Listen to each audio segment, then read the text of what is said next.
Greetings and welcome back to Pottsgrove Manor. Today we're going to focus on working class and lower class lunch.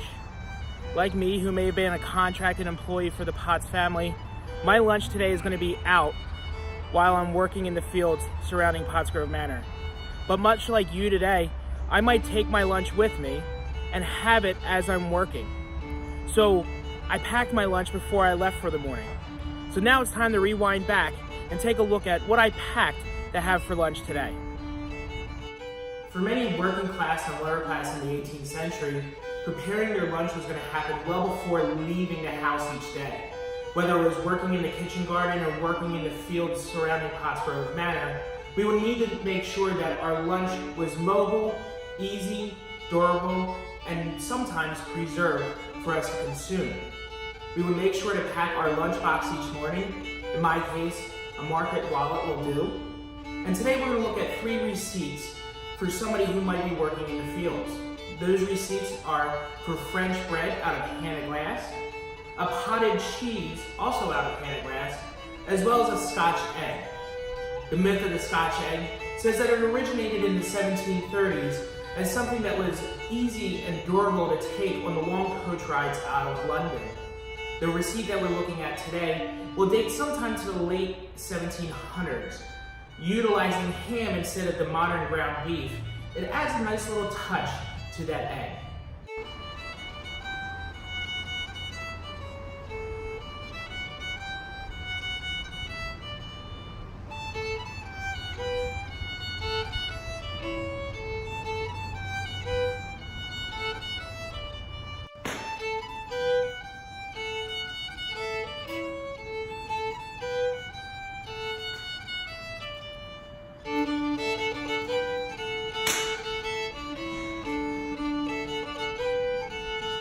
And now it's time to add all those separate bowls into the main bowl for the flour to begin to get our bread dough ready.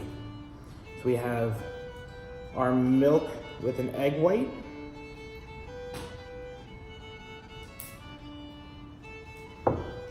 our 2 egg yolks mixed with that butter,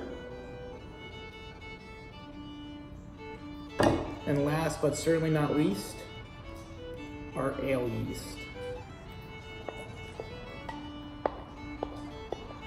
As you can see, our bread has had a chance to rise. We've gone ahead and put it into the bake kettle, which has been layered with just a bit of cornmeal to help not have it stick to the bottom of the bake kettle.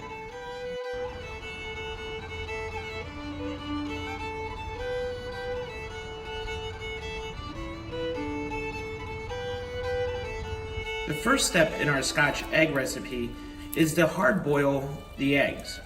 Here we've gotten water boiling on the fire, and I've added 3 eggs to that boiling water. In the 18th century, they would have used pullets eggs. Pullets are hens that are just beginning to lay eggs, so the eggs tend to be a little bit smaller. While your eggs are boiling, it's time to start with our ham. You're going to take a half a pound of ham, preferably from what was used the night before to save on any waste, and dice it into small chunks like you see here. Now we're going to go ahead and pulverize down the ham.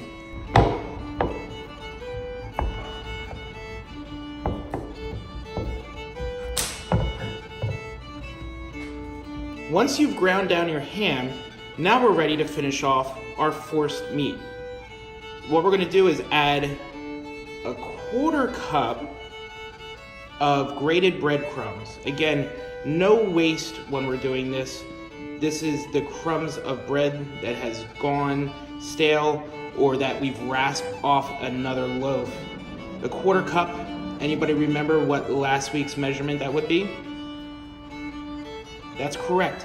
That's a half of gill in the 18th century. The other thing we're going to add is 1 egg yolk. Now, as you put your forced meat together, you might need to add a little more egg or a little less egg, depending on the consistency.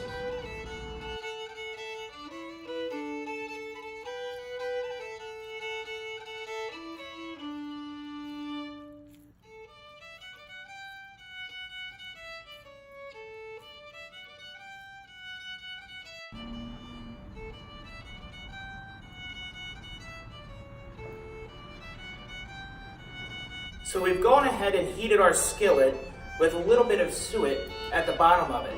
This is going to allow us to get a nice crust. We're not looking to really cook the outside of that meat, but just kind of cook off that raw leg in there. So let's go ahead and add one in.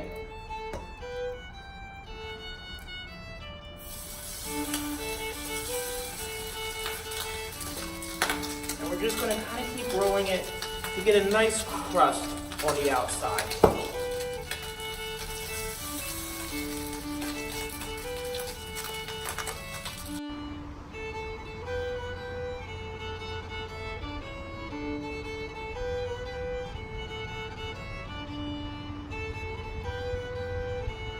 And the last receipt we'll talk about today is a receipt for potted cheese.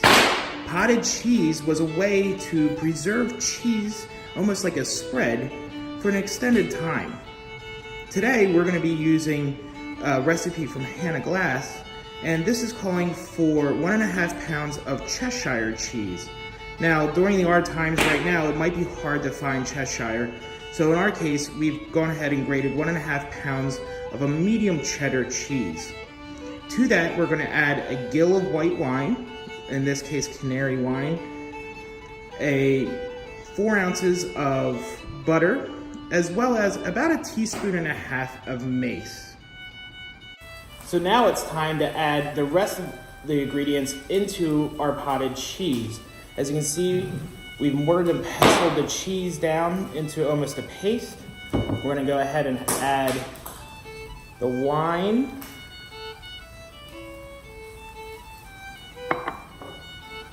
our butter,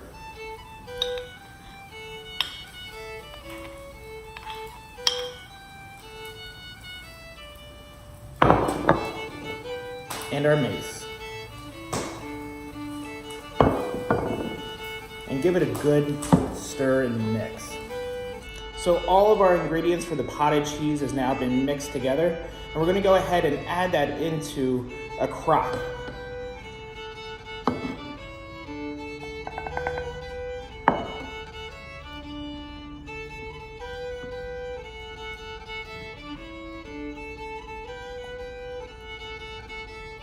And there's our potted cheese as the finished product. In the 18th century, you would go ahead and put clarified butter over top in order to preserve it. When we talk about beverages of the working class in the 18th century, one of the most widely consumed beverages was beer.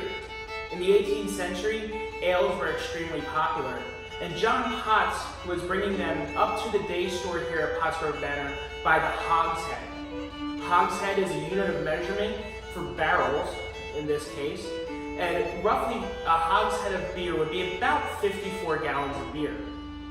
A working member of John Potts, whether working here for the staff at Pottsgrove or working at the forges and the furnaces, could go to the day store and purchase beer. And that beer is going to take up a big portion of their daily diet.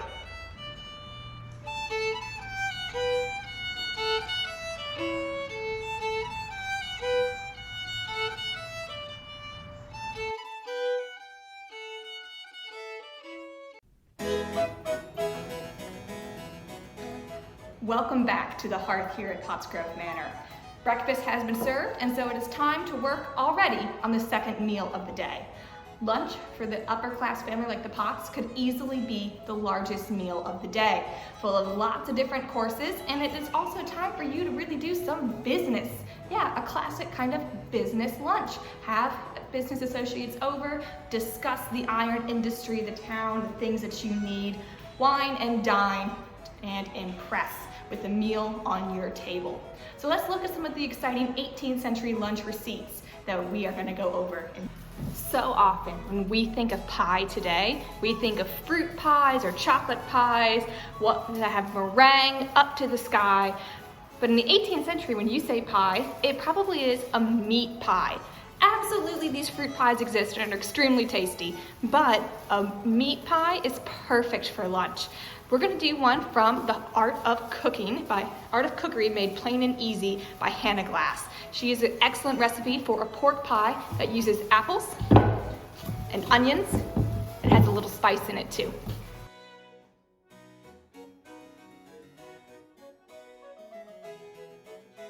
All good pies start with a good crust, so we'll follow Hannah Glass's instructions for a puff paste crust, excellent for all sorts of meat pies.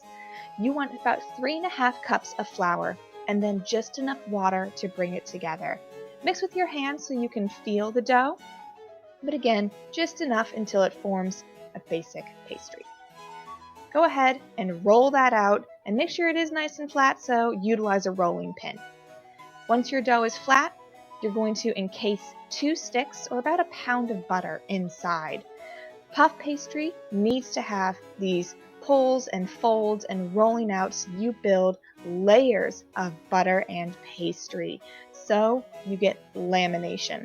We're going to do this 3 times, folding and rolling, turning each time, so that then when we cut it in half to have our top and bottom layers, we get wonderful lamination. Then for your pork filling, add a rub of pepper, black pepper, spicy cayenne pepper, then salt. Cut that pork tenderloin into what Hannah Glass says as crown-size pieces. Then our other filling, onion and apple. Go ahead and slice an onion or 2, depending to your liking, and an apple thinly. Now to fill it all in. Into your base, add first your pork tenderloin, then a layer of onions, finally apples. You're going to add these layers 2 times, so then on top of this, more pork, onions, and apples. Add the top, trim the excess, you can use that for decoration, and seal your pie. You can do a nice kind of fluted pattern to keep it all together. Add that inside your preheated bake kettle, cover, and bake for about an hour. Today, we're teaching you about food that'll take you back in time. But even in the 18th century, they used food to explore their growing global world. Just like you may want to travel and try the regional cuisine of the area you're visiting, people in the 18th century wanted to explore their world too. And so one food became very popular, and that is a curry. The curry we're going to do today is from an 18th century handwritten home cookbook. And so it kind of really is the curry of 18th century London or England, the area, people who haven't been to India but are starting to get these spices and a taste of this into their kitchen too. The original recipe states that we can either use chicken or rabbit for this recipe, whatever meat you choose, but you will have to slice it into small pieces. You're also going to need an onion, so peel and slice that onion for your curry. To a pan with hot butter, add your chicken. You are looking to color both sides of your chicken, so it's okay if it doesn't completely cook through at this stage, because it will later. So once your chicken has some color on both sides, take it out of the pan and put in your onions. Let those kind of saute and get soft a little bit, add a little brown, and then you can add your spices, curry powder and salt. Curry is a combination of spices that include turmeric and ginger, so it's going to have some great flavor. Re-add your chicken and then a quart of water.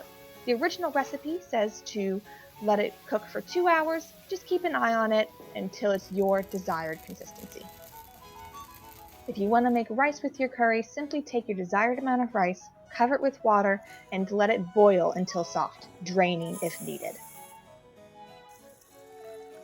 One way that you could show off in the 18th century, beyond with the quality of ingredients that you're using, is what goes inside. And so here we have a spice chest where you could keep those exotic and expensive spices that your cook could be able to utilize in some really fancy dishes. Whether that is going to be your salt and pepper, your basics, but also some of your special things. You could put your cardamom and cinnamon sticks, but one thing that we're going to utilize today in our curry is ginger. Our original receipt doesn't say when to add fresh ginger, it simply says that fresh ginger is a wonderful addition to the curry. So if you want, you can add it at the very end when you're plating, or you can have it earlier and have it cook and marry with the other flavors. Either way, you're going to have a delicious 18th century curry.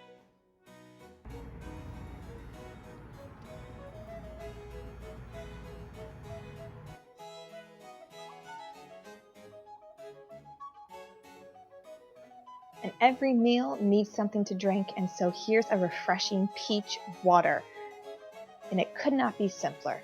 Simply take 4 peaches, quarter them, and put them in a pan with a quart of water. Really, it's just about enough to cover them.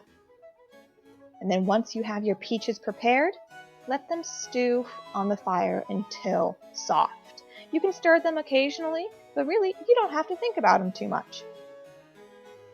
Once your peaches are ready, use a spoon to help kind of mash them up a little bit and add sugar if desired.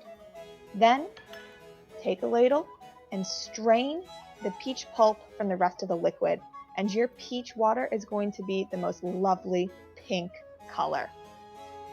Then gather your baked pie, looks delicious, along with your curry and peach water, and there you have some wonderful mains, dishes that certainly will impress on your 18th century upper class table. You can certainly add lots of seasonal sides, but you can rest assured that your main dishes are perfection.